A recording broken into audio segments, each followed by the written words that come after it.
اللہ تعالیٰ نے حضور سے کیا گفتگو کی؟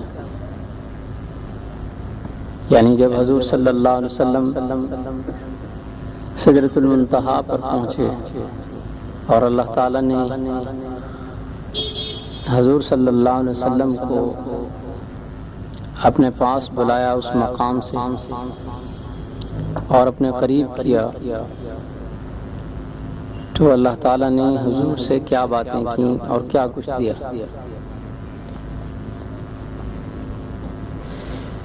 اور یہ کہ حضور صلی اللہ علیہ وسلم وہاں جو گئے، وہاں پر کیا دیکھا، کیا منظر دیکھے؟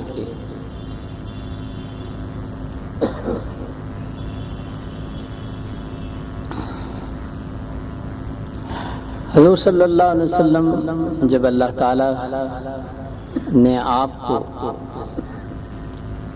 اپنے قرب اور قربت سے نوازا اور ہم کلامی کا شرف بخشا، تو اللہ تعالیٰ نے حضور صلی اللہ علیہ وسلم کو جو تحفے دیے وہ یہ ہیں۔ ایک تو اللہ تعالیٰ نے حضور صلی اللہ علیہ وسلم کو یہ فرمایا کہ ہم آپ کی امت کے سارے گناہوں کو معاف فرما دیں گے، آپ کی امت کے اور آپ کی امتیوں کے ہر گناہ کو معاف فرما دیں گے سوائے شرک۔ شرک کے علاوہ جتنے بھی گناہ ہوں گے ہم سب معاف فرما دیں گے۔ ان اللہ لا یغفر ان یشرک بہ ویغفر ما دون ذلک لمن یشاء۔ پچھلے جمعرات میں نے عرض کیا تھا کہ حضور صلی اللہ علیہ وسلم کو اللہ تعالیٰ نے بطور مہمان بلایا تھا، اور جب مہمان کو بلایا جاتا ہے تو اس کی رغبت اور اس کے شوق اور ذوق کو مد نظر رکھا جاتا ہے۔ تو اللہ تعالیٰ نے حضور صلی اللہ علیہ وسلم کے شوق اور رغبت کو پیش نظر رکھا۔ آپ کو تو ایک ہی شوق تھا، آپ کو ایک ہی رغبت تھی، آپ کا ایک ہی ذوق تھا کہ میری امت کو اللہ تعالیٰ بخش دے، میری امت کو ایسے حالات پیش نہ آئیں جیسا کہ اس امت سے پہلی امتوں کو پیش آئے کہ اللہ تعالیٰ نے کسی کو بندر بنا دیا، کسی کو خنزیر بنا دیا، ان کی صورتیں مسخ کر دیں، تبدیل کر دیں، اور کسی کو زمین میں دھسا دیا، کسی کے اوپر آسمان سے پتھر برسائے، کسی کے اوپر اللہ تعالیٰ نے ہوائیں چلائیں۔ یہ سارے عذاب مختلف نوعیت کے اللہ تعالیٰ نے ان پر بھیجے۔ حضور صلی اللہ علیہ وسلم کی سب سے بڑی رغبت یہ تھی کہ میری امت ہر عذاب سے محفوظ رہے، کہ یہ جہنم کا ایندھن نہ بنے۔ آپ تو یہاں تک فرمایا کرتے تھے کہ میری مثال اس آدمی کی سی ہے جس نے اندھیرے میں چراغ جلایا، اور چراغ جب جلتا ہے تو اس کے اوپر پروانے آتے ہیں، پروانے آتے ہیں دائیں سے بھی، بائیں سے بھی، پیچھے سے بھی، آگے سے بھی۔ تو میں ایسے ہی ہوں، یعنی میرا حال ایسا ہی ہے جیسے کہ ایک آدمی چراغ جلا دے اور پھر پروانے آئیں تو وہ پروانوں کو اس طرف سے بھی ہٹاتا ہے کہ یہ اس طرف سے آ کے نہ جل جائیں، بائیں طرف سے آ کے نہ جل جائیں، سامنے سے آ کے نہ جلیں۔ تو میں بھی اسی طرح اپنی امت کے ساتھ معاملہ کرتا ہوں، میں اپنی امت کی کمروں کو پکڑے ہوئے ہوں تاکہ یہ جہنم کی آگ میں نہ جل جائیں۔ دوسری بات، اللہ تعالیٰ نے حضور صلی اللہ علیہ وسلم سے جو کی اور جو تحفہ دیا وہ یہ ہے کہ اللہ تعالیٰ نے آپ کو وہاں پر سورہ بقرہ کی آخری 2 آیتیں دی، آمن الرسول بما انزل الیہ من ربہ والمؤمنون کل آمن باللہ وملائکتہ وکتبہ ورسلہ لا نفرق بین احد من رسلہ وقالوا سمعنا واطعنا غفرانک ربنا والیک المصیر لا يكلف الله نفسا الا وسعها لها ما كسبت وعليها ما اكتسبت ربنا لا تؤاخذنا ان نسينا او اخطانا ربنا ولا تحمل علينا اصرا كما حملته على الذين من قبلنا ربنا ولا تحملنا ما لا طاقة لنا به واعف عنا واغفر لنا وارحمنا انت مولانا فانصرنا على القوم الكافرين۔ یہ دو آیتیں اللہ تعالیٰ نے آپ کو بطور تحفہ دی، اور اس کی فضیلت میں اور فضائل میں آتا ہے کہ جو شخص اس کو پڑھ کر سوئے گا اس کا خاتمہ ایمان پر ہوگا، یہ اس کو کافی ہوگی دوزخ کے عذاب سے بھی اور جہنم کے عذاب سے بھی۔ مختصر سی آیتیں ہیں اور وقت بھی مختصر لگتا ہے، ان کے پڑھنے میں کچھ زیادہ دیر بھی نہیں لگتی، تو ہر شخص کو یہ چاہیے کہ کم از کم بستر پر جاتے ہوئے، بستر پر جانے سے پہلے یا بستر پر لیٹتے ہوئے ان آیات مبارکہ کی ضرور تلاوت کر لے، تاکہ قبر کے عذاب سے، آخرت کے عذاب سے اس کی حفاظت ہو اور اس کا خاتمہ ایمان پر ہو۔ جس کا خاتمہ ایمان پر ہو گیا اس نے سب کچھ کما لیا، وہ دنیا سے بہت بڑی نعمت لے کے گیا، اور جس کا خدا نہ خواستہ خاتمہ ایمان پر نہیں ہوا وہ دنیا سے کچھ بھی نہ لے کے گیا، اگرچہ بظاہر وہ دنیا میں بہت کچھ چھوڑ گیا، اس کے کام کچھ نہیں آئے گا، اس کے کام کوئی شے نہیں آئے گی۔ تو اللہ تعالیٰ نے اتنی بڑی نعمت دی، اتنا بڑا تحفہ دیا آپ کی امت کے لیے، آپ کی امت کے لیے تحفہ دیا۔ اور تیسری بات، اللہ تعالیٰ نے 5 نمازیں دی، 50 تھی، پھر تخفیف کر کے اللہ نے 5 کر دی، اور کہا کہ ہماری بات تو وہی ہے، یعنی ہمارا حکم تو وہی ہے جو ہم نے پہلے کہہ دیا، ہماری بات تو وہی ہے جو ہم نے پہلے کہہ دی کہ 50 نمازیں، لیکن آپ کے کہنے اور آپ کی سفارش پر ہم نے تخفیف کی، لہذا جو آدمی 5 نمازیں پڑھے گا اس کو ثواب 50 کا ملے گا۔ یہ اللہ پاک نے حضور صلی اللہ علیہ وسلم کو وہاں تحفے دیے اور وہاں یہ باتیں ہوئی۔ چوتھی بات وہ یہ کہ اللہ تعالیٰ نے فرمایا کہ آپ کا امتی اگر کوئی نیکی کرے گا، ارادہ کرے گا، نیکی کی خواہش اور آرزو دل میں رکھے گا تو اس کا ثواب ہم اس کو اسی وقت سے دیں گے، ہم اس کو ثواب دے دیں گے۔ اور اگر وہ اس نیکی کو، اس ارادے کو، اس خواہش کو، اس نیکی کے ارادے کو، اس نیکی کی خواہش کو، آرزو کو عملی جامہ پہنائے گا، یعنی کر کے دکھائے گا، تو اس کو ایک نیکی پر 10 نیکیاں دیں گے، یعنی 10 نیکیوں کا ثواب دیں گے۔ من جاء بالحسنة فله 10 أمثالها ومن جاء بالسيئة فلا يجزى إلا مثلها وهم لا يظلمون۔ فرمایا کہ جو آدمی نیکی کرے گا اس کو ایک نیکی پر 10 گنا ثواب ملے گا، اور جو برا کرے گا، برائی کرے گا، اس کو برائی کا بدلہ یہ نہیں کہ 10 کر دیا جائے گا، 100 کر دیا جائے گا، نہیں، بس ایک ہی برائی کا اس کو گناہ ملے گا۔ ایک نیکی کا کرنے والا ایسا ہے جیسا کہ اس نے 10 نیکیاں کی، اور ایک برائی کا کرنے والا ایسا ہے کہ اس نے ایک ہی برائی کی۔ یہ اللہ تعالیٰ نے وہاں پر کیا کیا، حضور صلی اللہ علیہ وسلم سے بات کی اور یہ تحفہ مزید دیا۔ تو 4 تحفے اللہ تعالیٰ نے وہاں 4 تحفے دیے، 50 نمازیں دی، 50 نمازوں کا تحفہ دیا، پھر اعلان فرمایا کہ ہم آپ کی امت کے سارے گناہ معاف فرما دیں گے سوائے شرک کے۔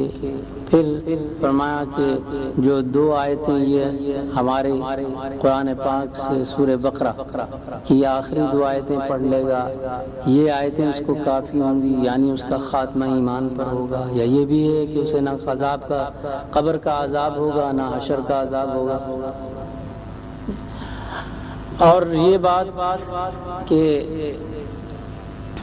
جو آدمی نیکی کرتا ہے اس کو ایک نیکی کا ثواب ملے گا، ایک نیکی کا ہی ثواب نہیں ملے گا بلکہ 10 نیکیوں کا ثواب۔ اگر وہ صرف ارادہ کرتا ہے، نیکی نہیں کرتا، خواہش کرتا ہے نیکی کی، تو اس کو اس پر بھی ثواب۔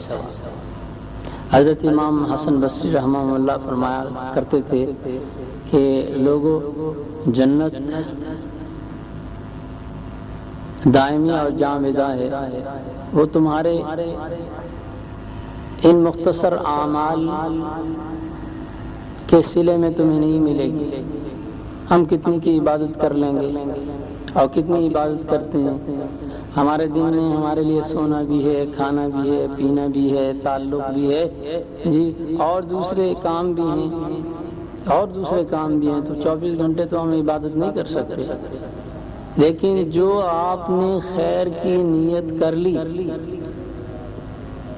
اس کا ثواب آپ کو 24 گھنٹے ملتا رہے گا۔ بنی اسرائیل میں ایک آدمی تھے، تو انہوں نے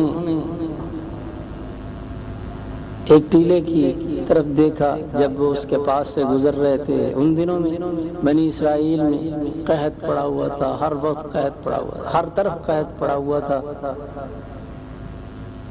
تو انہوں نے آرزو کی اور خواہش کی کہ اللہ پاک اگر آپ مجھے اتنا سونا دے دیں، یعنی اس ٹیلے کے بقدر سونا دے دیں، تو میں سارا کا سارا سونا آپ کی مخلوق میں تقسیم کر دوں۔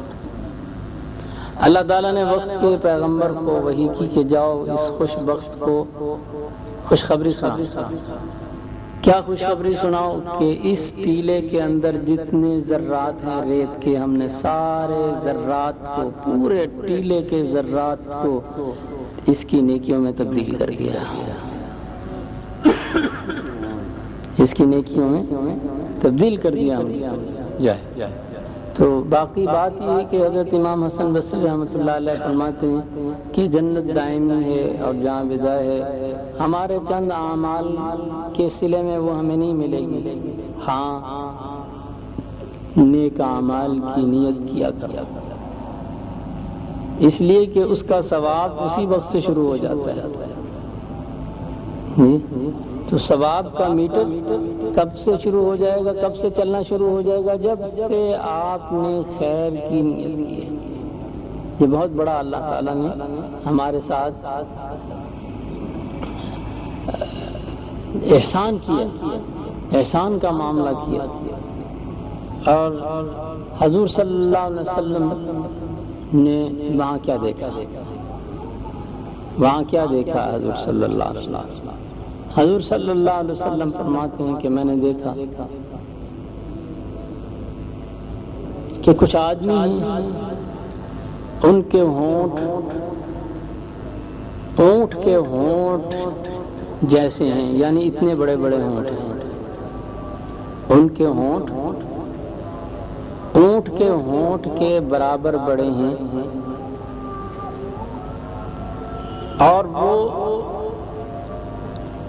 انگارے کھا رہے ہیں، اور انگارے اتنے بڑے ہیں جتنے بڑے کہ پتھر ہوتا ہے، پتھروں کے برابر اتنی حجم میں بڑے بڑے پتھروں کے برابر انگارے ہیں کہ وہ اپنے منہ سے اسے کھا رہے ہیں، اور وہ انگارے ان کی پخانے کی جگہ سے نکل رہے ہیں۔ میں نے پوچھا کہ یہ کون ہے، یہ لوگ کون ہیں، انہوں نے کیا کیا، ان کا کیا گناہ ہے؟ تو مجھے بتایا گیا کہ یہ وہ لوگ ہیں جو یتیموں کا مال کھایا کرتے تھے، جو یتیموں کا مال ناحق کھایا کرتے تھے، یہ وہ لوگ ہیں اور ان کو یہ سزا اس لیے دی جا رہی ہے۔ اللہ تعالیٰ قرآن پاک میں ارشاد فرماتے ہیں ان الذین یاکلون اموال الیتامی ظلما انما یاکلون فی بطونہم نارا وسیصلون سعیرا۔ وہ لوگ جو یتیموں کا مال ظلماً کھاتے ہیں، ناحق کھاتے ہیں، وہ مال نہیں کھا رہے، وہ تو آگ کھا رہے ہیں۔ تو اللہ تعالیٰ نے حضور صلی اللہ علیہ وسلم کو وہاں مشاہدہ کرایا کہ دیکھو اس طرح سے انہیں عذاب ہوگا کہ ان کے ہونٹ کتنے بڑے کر دیے جائیں گے جتنا کہ اونٹ کے ہونٹ ہیں، اور انہیں کتنے بڑے بڑے انگارے کھانے پڑیں گے اور کھلائے جائیں گے جتنے بڑے بڑے پتھر ہوتے ہیں، پتھروں کے برابر جی، اور پتھروں کی موٹائی کے برابر اور وزن کے برابر انہیں کیا کھلایا جائے گا؟ آگ کے انگارے کھلائے جائیں گے۔ وہ یہی نہیں کہ ان کے صرف حلق میں رہیں گے، بلکہ حلق سے اترتے اترتے اترتے ان کے پخانے کی جگہ سے نکلیں گے، یعنی پورا جسم ہی جلا دیں گے، پورا جسم میں آگ لگ جائے گی۔ حضور صلی اللہ علیہ وسلم فرماتے ہیں کہ میں نے وہاں ایک اور منظر دیکھا، میں نے وہاں دیکھا کہ کچھ آدمیوں کے ہونٹ جہنم کی قینچی سے کاٹے جا رہے ہیں، آگ کی قینچیاں ہیں، ان سے ان کے ہونٹ کاٹے جا رہے ہیں۔ میں نے جبریل سے پوچھا یہ کون ہے؟ جبریل نے مجھے بتایا کہ یہ وہ لوگ ہیں جو دنیا میں لوگوں کو نیک کام کرنے کی تلقین اور نصیحت کرتے تھے، لیکن خود اس پر عمل نہیں کرتے تھے، خود اس پر عمل نہیں کرتے تھے۔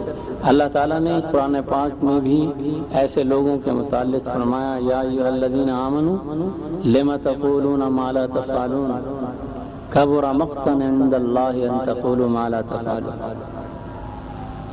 اور یہود کی صفت بیان کی اور ان کی مذمت ان الفاظ میں کی، اتامرون الناس بالبر وتنسون انفسکم افلا تعقلون۔ فرمایا کہ ایمان والو لم تقولون ما لا تفعلون، تم جو کہتے ہو وہ کرتے کیوں نہیں؟ جو تم کہتے ہو وہ کرتے کیوں نہیں؟ تمہارے قول اور فعل میں تضاد کیوں ہے؟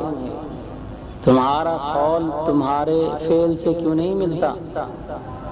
یعنی آسان لفظوں میں اور آپ کی زبان میں آپ کو بتانا چاہتا ہوں وہ یہ کہ جڑا تسی کہندے ہو کر دے کیوں نہیں؟ تسی کہندے کچھ ہو تو کر دے کچھ۔ ہم ایک دفعہ جب حضرت مولانا شیخ الحدیث حضرت مولانا محمد زکریا رحمۃ اللہ علیہ کہ وصال کا سال تھا، ہم مدینہ منورہ گئے، میرے ساتھ بجی رحمۃ اللہ علیہ تھے، حاجی صدیق صاحب تھے، قاری عبدالغنی صاحب تھے، اور شیخ عبدالغفور صاحب تھے اور دیگر ساتھی تھے۔ تو ہم وہاں پہنچے تو شیخ الحدیث صاحب رحمۃ اللہ علیہ نے اپنے خادم سے کہا کہ یہ دیکھو یہ ادریس ہے، اس کا میرا تعلق نظام الدین سے ہے، جب یہ آیا کرے اس کو مت روکنا، یعنی مجھ سے ملنے دینا۔ پھر پوچھا شیخ نے کہ تیرے ساتھ کوئی ذاکر شاغل بھی ہیں، کوئی اللہ اللہ کرنے والے ہیں؟ ہاں جی میرے ساتھ اللہ اللہ کرنے والے بھی۔ اچھا، تو پتہ نہیں کوئی بات ہوئی، کیا بات ہوئی، وہاں پر مفتی زین العابدین صاحب بھی تھے، ایک سرگودا کے قاضی صاحب بھی تھے، ایک اور بھی تھے۔ تو حضرت شیخ الحدیث صاحب رحمۃ اللہ علیہ کو کسی بات پر ناراضگی ہوئی اور فرمانے لگے ارے بھائی تبلیغ والو، تم ممبر کے اور ہو اندر کے اور۔ بات پتہ نہیں کیا تھی، کیا ہوگی کیا ہوگی، تم اندر کے اور ہو ممبر کے اور۔ تو بات یہی ہے کہ ہم اندر کے اور ہیں اور منبر کے اور ہیں، یہاں کچھ اور ہیں، باہر کچھ اور ہیں۔ تو یہی چیز ہے لما تقولون ما لا تفعلون، جی، کہ تمہاری زبانیں تو کچھ کہتی ہیں اور تمہارا عمل کچھ بتاتا ہے۔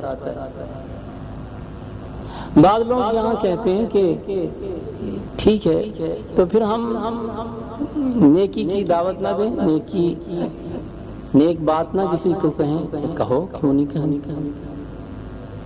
حضرت تھانوی رحمۃ اللہ علیہ فرماتے ہیں کہ کہو، کہنی چاہیے، نیک بات کہنی چاہیے،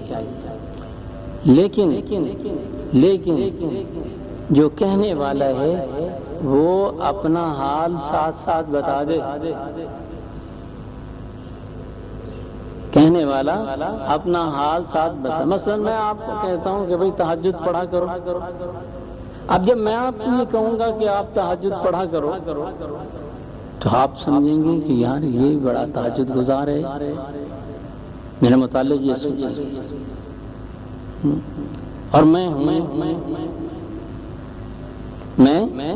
میرے اندر کا حال تو آپ کو نہیں پتا، میں ہوں۔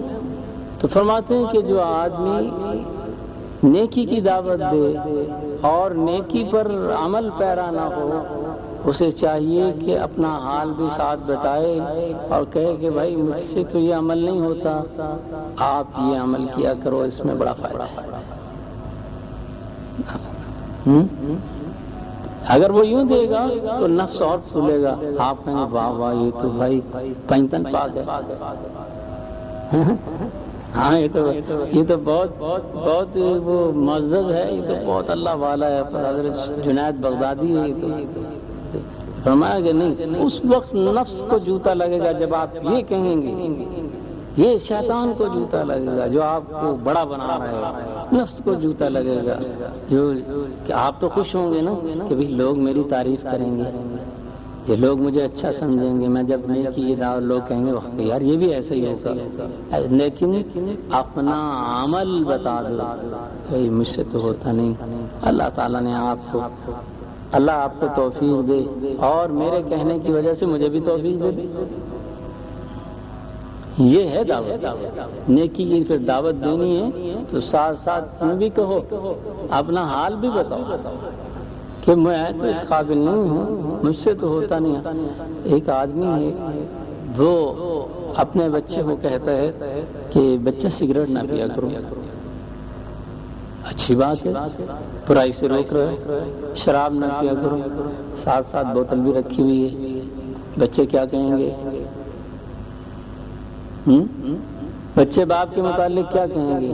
اور اس کی یہ دعوت، اس کی یہ تبلیغ، اس کی یہ نیک بات کہنا جی ان پر اثر کرے گا؟ کبھی نہیں کرے گا۔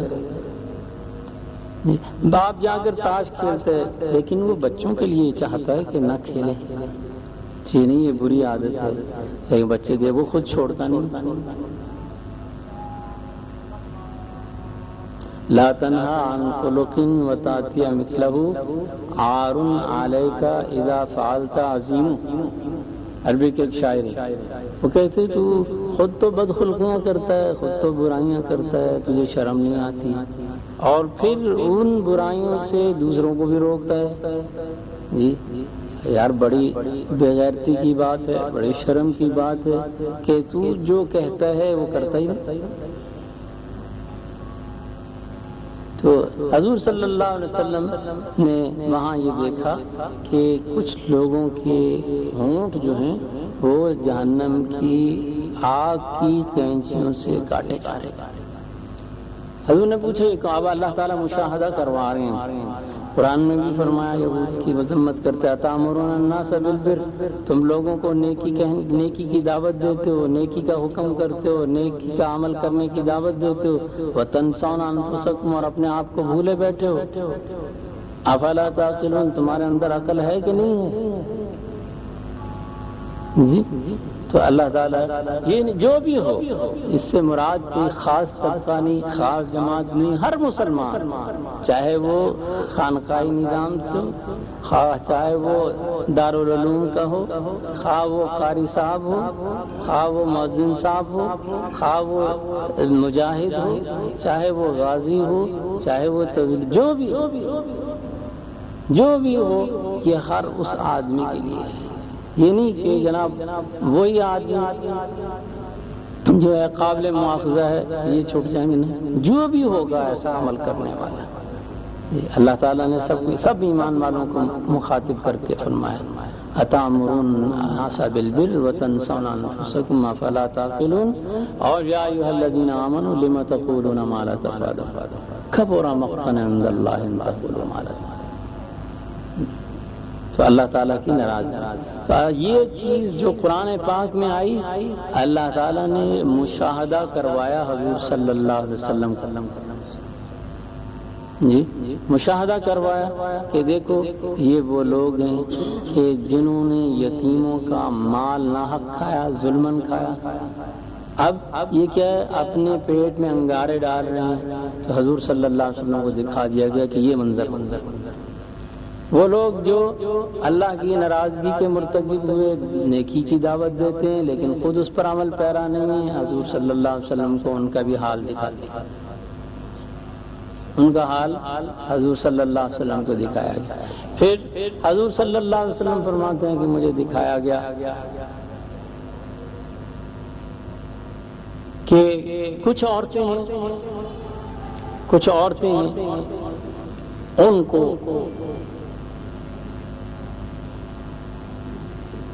لوہے کی کنڈیاں ان کے سینے میں ڈال دی، ان کے سینے میں لوہے کے کانٹے یا آکڑے جسے کہتے ہیں، اور کنڈیاں کہہ رہے ہیں جس طرح آپ مچھلی پکڑنے والی کنڈیاں، ایسی کنڈیاں ڈالی ہوئی ہیں اور ان کو آسمان سے لٹکایا ہوا ہے۔ تو میں نے پوچھا یہ کون ہے؟ فرمایا کہ یہ وہ عورتیں ہیں جو زناکار، جو زنا کا برائی کرواتی تھی، بدکاری کرواتی تھی، اور یہ وہ عورتیں ہیں جو اپنے شوہر کو معلوم نہیں ہونے دیتی تھیں، اور جو بچہ ہوتا تھا، حمل ہوتا تھا، اس کو اپنے خامند کا بیٹا بناتی تھیں اور اس کو اپنے خامند سے منسوب کرتی تھیں کہ یہ اس کی اولاد۔ اور فرمایا رسول اللہ صلی اللہ علیہ وسلم نے مجھے دکھایا گیا ایسے لوگوں کا حال جن کے پیٹ بڑے بڑے تھے، بہت بڑے بڑے پیٹ تھے، زمین پہ رکھے ہوئے، اپنے پیٹوں کو گھسیٹ نہیں سکتے تھے، جی گھسیٹ نہیں سکتے۔ میں نے پوچھا کون ہے؟ فرمایا کہ یہ وہ لوگ ہیں جو سود خور ہیں، اور آل فرعون کو جب آگ کے لیے پیش کیا جاتا تھا، آگ پر پیش کیا جاتا تھا عذاب دینے کے لیے، تو وہ ان لوگوں کو رونتے ہوئے چلتے جی۔ یہ بھی آیا حدیثوں میں کہ حضور صلی اللہ علیہ وسلم نے فرمایا کہ قیامت کے دن متکبرین کا یہ حال ہوگا کہ اللہ تعالیٰ ان بڑائی کرنے والوں کو چونٹیاں بنا دیں گے جو دنیا میں اپنے آپ کو بڑا سمجھتے تھے، بڑا گردانتے تھے اور تکبر کرتے تھے، تو اللہ تعالیٰ انہیں قیامت کے دن چونٹیاں بنا دے گا، اور وہ اہل محشر کے پاؤں کے نیچے روندے جائیں گے۔ جس طرح آپ چونٹی کو روند دیتے ہیں، آپ کے پیروں کے نیچے آ جاتی ہے، اسی طرح جو وہ لوگ جو دنیا میں آکڑتے ہیں، بڑائی کرتے ہیں، تکبر کرتے ہیں، متکبر ہیں، ان کو اللہ تعالیٰ ایسی سزا دے گا، ایسی سزا دے گا۔ اور فرمایا کہ ایسے لوگوں کو بھی حضور صلی اللہ علیہ وسلم نے دیکھا کہ ان کے منہ پر گوشت ہی نہیں، ان کے منہ پر، یہ پورے چہرے پر گوشت نہیں۔ یہ کون ہے؟ یہ وہ لوگ ہیں جو لوگوں سے مانگا کرتے تھے، جو لوگوں سے مانگا کرتے تھے، بس انہوں نے یہ پیشہ بنا رکھا تھا۔ تو فرمایا یہ لوگ وہ ہیں کہ قیامت کے دن اللہ کے حضور پیش ہوں گے تو ان کے چہرے پر گوشت نہیں ہوگا۔ دیکھو اگر کسی آدمی کو دیکھا جائے، ایسے کسی آدمی کو دیکھا جائے دنیا میں بھی کہ اس کے چہرے پر گوشت ہی نہ ہو تو دیکھ سکو گے؟ اللہ تعالیٰ وہاں ایسی رسوائی میں انہیں مبتلا فرمائے گا۔ تو یہ ایسے مناظر حضور صلی بعض جگہ دیکھا، حضور صلی بعض جگہ دیکھا، حضور صلی بعض جگہ دیکھا، حضور صلی بعض جگہ دیکھا میں انہیں مبتلا فرمائے گا۔ تو یہ ایسے مناظر حضور صلی بعض جگہ دیکھا کہ ایک آدمی کا سر پھوڑا جا رہا، فرشتے اس کا سر پھوڑتے ہیں اور خون نکلتا ہے، پھر وہ پتھر اٹھاتے ہیں، پھر مارتے ہیں، پھر مارتے ہیں، اسی طرح سزا میں مبتلا کر غالباً ان کے متعلق پوچھا گیا یہ کون ہے؟ کہ یہ وہ لوگ ہیں جو بے نماز ہیں،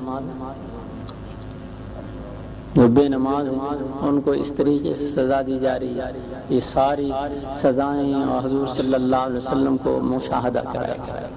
حضور صلی اللہ علیہ وسلم فرماتے ہیں میں نے جنت کو دیکھا، جنت کو اللہ تعالیٰ نے جنت دکھائی حضور صلی اللہ علیہ وسلم، اور جنت میں ایک عجیب منظر میں نے پچھلی دفعہ بھی عرض کیا تھا کہ 50 نمازیں حضرت موسیٰ علیہ السلام نے فرمایا کہ آپ کی امتی نہیں پڑھ سکیں گے، اللہ سے تخفیف کروا لاؤ۔ تو میں نے عرض کی تھی کہ حضرت موسیٰ علیہ السلام نے دراصل حضور کے امتیوں کو نہیں دیکھا تھا، جی ان کی محبت کو اللہ سے، اللہ کے نبی صلی اللہ علیہ وسلم سے ان کی محبت کو آپ نے نہیں دیکھا تھا، اس لیے یوں فرمایا۔ اگر دیکھتے تو 100 نمازیں بھی نہ کافی، اگر آپ دیکھتے ان کی محبت کو اللہ سے، اللہ کے نبی سے، تو وہ کہتے کہ ان کے لیے 100 بھی تھوڑی، ان کے لیے تو 100 بھی۔ تو حضور صلی اللہ علیہ وسلم فرماتے ہیں جب نیچے آئے آپ تشریف لائے، آپ نے حضرت بلال سے فرمایا کہ بلال تم کیا عمل کرتے ہو؟ میں نے جنت میں جب میں وہاں گیا معراج میں، میں نے جنت میں تمہارے جوتوں کی آہٹ کو سنا۔ بلال زمین پہ ہیں اور جوتوں کی آہٹ کہاں ہے؟ جنت میں۔ سن کون رہے ہیں؟ حضرت محمد صلی اللہ علیہ وسلم۔ تم بلال تم کیا عمل کرتے ہو کہ میں نے جنت میں جانے سے پہلے تمہارے جوتوں کی آواز کو سنا؟ میں نے کہا یا رسول اللہ اور تو کوئی کام نہیں کرتا ہوں میں، ہاں جب میں وضو کرتا ہوں تو مسجد میں 2 نفلیں ضرور پڑھتا ہوں، ہر وضو کے ساتھ 2 نفلیں ضرور پڑھتا ہوں، میں یہ عمل تو یہ امتی کا مقام ہے۔ جیتے جاگتے جنت میں جناب اس کی جوتوں کی آہٹ حضور صلی اللہ علیہ وسلم سننے ہیں، وہ یہاں پہ یہ کمال کی محبت۔ حضرت بلال رضی اللہ تعالیٰ عنہ کو اللہ سے بھی بڑی محبت تھی، اللہ کے نبی صلی اللہ علیہ وسلم سے بھی بڑی محبت تھی۔ دیکھیں کتنا ظلم کرتے تھے، تپتی دھوپ میں لٹایا کرتے تھے، مارتے تھے، لیکن آپ کیا کہتے؟ احد احد احد احد، بس اللہ ایک ہے، اللہ ایک ہے، اللہ ایک ہے، اللہ ایک ہے، بس یہی ورد تھا، یہی تسبیح تھی، یہی ترانہ تھا، ایک بات تھی بس اللہ ایک ہے۔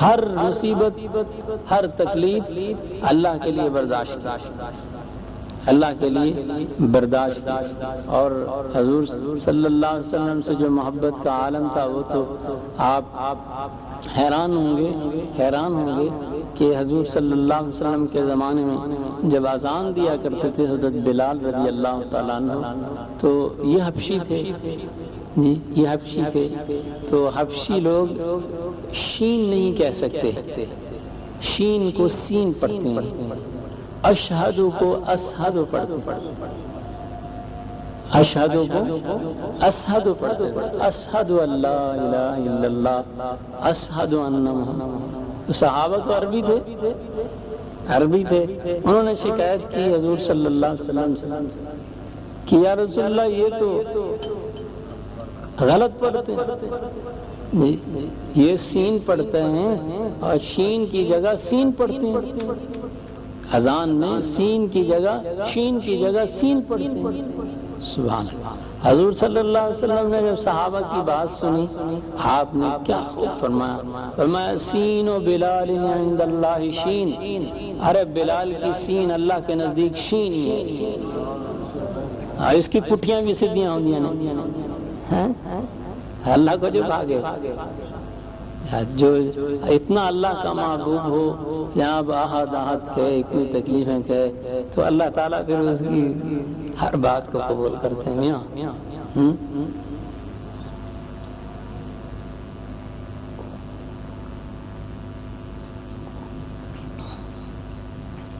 بچہ اپنا ہونا توتلا بھی بولے تو پیارا لگتا ہے، دوسرے کا بچہ کہتا ہے دیکھو کیسے تھتا بولتا، کہ اپنے بچے سے محبت ہوتی ہے، اپنے بچے سے تو اللہ کو محبت تھی، انہیں اللہ سے محبت تھی، انہیں اللہ سے محبت۔ آپ نے فرمایا کہ شین و بلال عند اللہ شین، ارے بلال کی سین اللہ کے نزدیک شینی، تم چھوڑو یہ سینوں شینوں کی چھوڑو، ہاں یہ سینوں شینوں کی بات نہیں، یہ سینوں کی بات ہے، سینوں کی، ہاں یہ محبت کی بات ہے، نہ یہ سینوں کی بات ہے نہ شینوں کی بات ہے، کہاں کی ہے؟ سینوں کی بات۔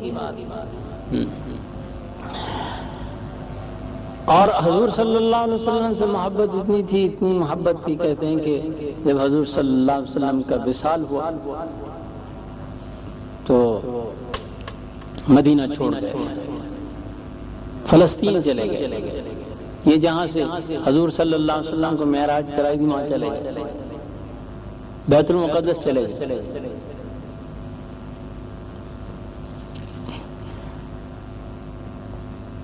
لوگوں نے کہا بھی کہ نہ جائیں، کہنے لگے بات یہ کہ اب میرا یہاں رہنا محال ہے۔ کیوں محال ہے؟ کیا وجہ ہے کہ آپ کو کوئی تکلیف دیتا ہے؟ نہیں، پھر کیوں؟ پہلے میں اشہد ان لا الہ الا اللہ کے بعد جب اشہد ان محمد رسول اللہ پڑھتا تھا تو چہرہ انور کو دیکھتا تھا، ٹھنڈ پڑ جاتی تھی، دل باغ باغ ہو جایا کرتا تھا، سکون مل جایا کرتا تھا۔ اب جب میں اشہد ان لا الہ الا اللہ کے بعد اشہد ان محمد رسول اللہ کہوں گا تو حضور ہی نظر نہیں پڑیں گے تو میں کیسے رہوں گا؟ مجھ سے برداشت نہیں۔ چلے گئے، کافی عرصے نہیں آئے، وہیں بیت المقدس میں ہی رہے، فلسطین میں رہے۔ ایک دن حضور صلی اللہ علیہ وسلم کو خواب میں دیکھا، حضور صلی اللہ علیہ وسلم نے فرمایا کہ بلال اگر تجھے ہمارا اشتیاق نہیں، اگر تجھے ہمارے پاس آنے کا شوق نہیں تو ہمیں تو تجھ سے ملنے کا شوق ہے۔ بس کہتے ہیں حضرت بلال رضی اللہ تعالیٰ عنہ نے اسی وقت بستر اٹھایا اور جناب مدینے کی طرف پھرنا۔ عام جیسا ہوتا ہے، کہتا ہے فلاں نپٹا لوں کام، فلاں نپٹا لوں، بیوی سے پوچھ لوں، بچوں سے پوچھ لوں، مشورہ کریں گے، اور یہ حالت ہے کئی کام نہیں، ٹھہر جاؤ۔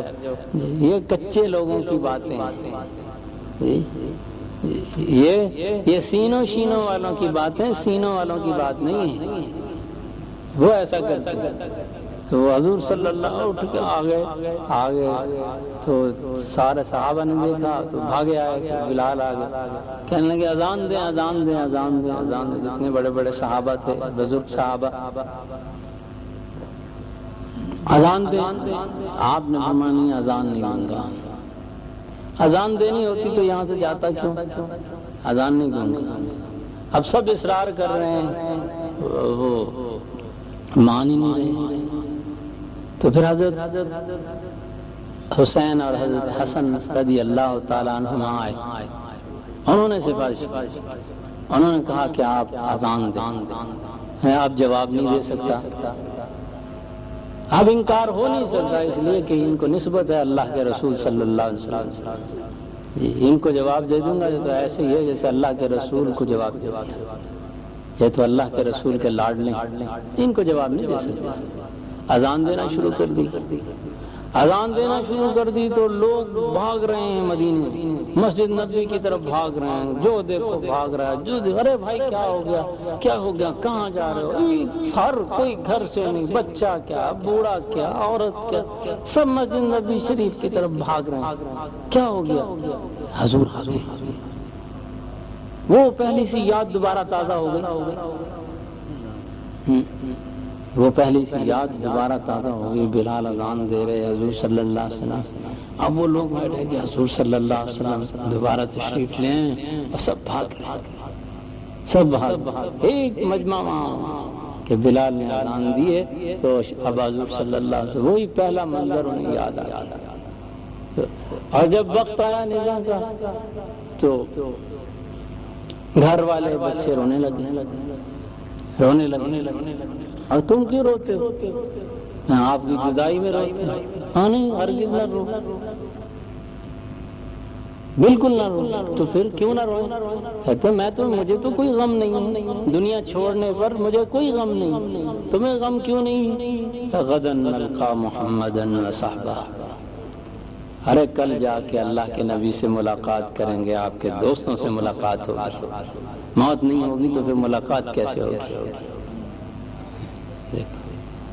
جی ہم تو مہلتیں مانگتے ہیں اور وہ کہتے ہیں وہ اجلت کر رہے ہیں۔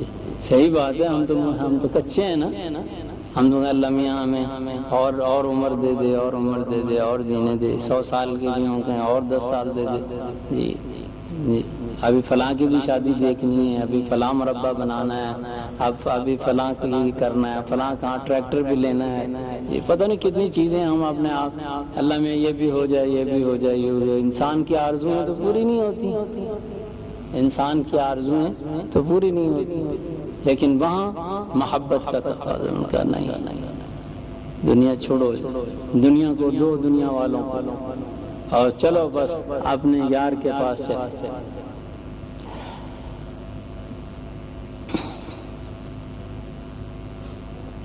حضور صلی اللہ علیہ وسلم جب تشریف لائے تو اللہ تعالیٰ نے آپ کو اکیلے نہیں بھیجا، بلایا اکیلے تھے، جبریل تھے تو اب جبریل نے تو جانا ہی، اور آپ تھے، لیکن بھیجا اکیلے نہیں۔ جی جسے اللہ تعالیٰ بعبدہ ہی کہیں، جی اپنی نسبت سے آپ کو بلایا اور اپنی نسبت سے آپ کو پکارا، اتنا بڑا اعزاز دیا۔ دیکھو بھائی، کافر بھی اللہ کے بندے ہیں کہ نہیں؟ اللہ کے بندے ہیں، لیکن مقبول بندے نہیں ہیں، اس لیے اللہ تعالیٰ نے انہیں عباد اللہ کہا ہے، عبادنا نہیں کہا۔ جی عباد اللہ نہ کہا ہے کہ ہمارے بندے، یہ ہمارے وہی ہمارے نوکر ہیں، یہ میرا بیٹا ہے، فرق ہے، یہ میرا بیٹا ہے، جی فرق، یہاں پیار ہے، وہاں پیار نہیں نظر آتا، جی وہاں پیار نظر نہیں آتا۔ تو ساری مخلوق جو ہے اللہ کی ہے، کافر بھی اس میں ہیں، بت پرست بھی ہیں، عیسائی بھی ہیں، اور یہودی بھی ہیں، سب۔ تو اللہ تعالیٰ نے انہیں اپنی نسبت سے نہیں پکارا، جی اللہ تعالیٰ نے عباد اللہ انہیں کہا، اور یہاں عبادنا کہا ہے، یا عباد الرحمن کہہ کے پکارا ہے، وعباد الرحمن الذین یمشون على الارض هونا واذا خاطبهم الجاهلون قالوا سلاما والذین یبیتون لربهم سجدا وقیاما۔ یہ دیکھ لو 50 نہیں، ہاں والذین یبیتون لربهم سجدا وقیاما۔ اللہ تعالیٰ حضور کے امتیوں کی تعریف خود بیان کر رہے ہیں، والذین یبیتون لربهم سجدا وقیاما۔ میرے نبی کے امتی ایسے ہیں، ان کی ساری رات کبھی قیام میں گزرتی ہے، کبھی سجدے میں گزرتی ہے، تو انہیں 50 نمازیں پڑھنا کون سا مشکل، اور ہمیں مشکل ہو رہی ہیں، ہم جعلی امتی ہیں، ہم کہے ہوئے نماز 5 پڑھو گا، باقی خدا دے گھر ہی بیٹھے رہوں، تو خدا کے گھر ہی بیٹھے رہے، کوئی کام کو نہیں، بس مسیح تڑوں. ہم تو یہ کہتے ہیں کہ وہ مسجد کے رہ جائے اور کوئی کام نہیں ہمیں، ہم تو یہی کہتے ہیں تو بھائی اور بھی کام کو. لیکن وہ عاشق لوگ تھے. اللہ تعالیٰ اپنے عاشقوں کی تعریف ہی کر رہے ہیں، عاشقوں کی تعریف کر رہے ہیں. کیا کر رہے ہیں؟ کیا کر رہے ہیں؟ والذین یبیتون لربہم سجدا وقیاما، عباد الرحمن جو ہمارے بندے ان کی تعریف ہے تو ان کی راتیں کیسے گزرتی ہیں؟ سجدا وقیاما، بس کبھی سجدے میں ان کی رات گزرتی ہے، کبھی قیام میں.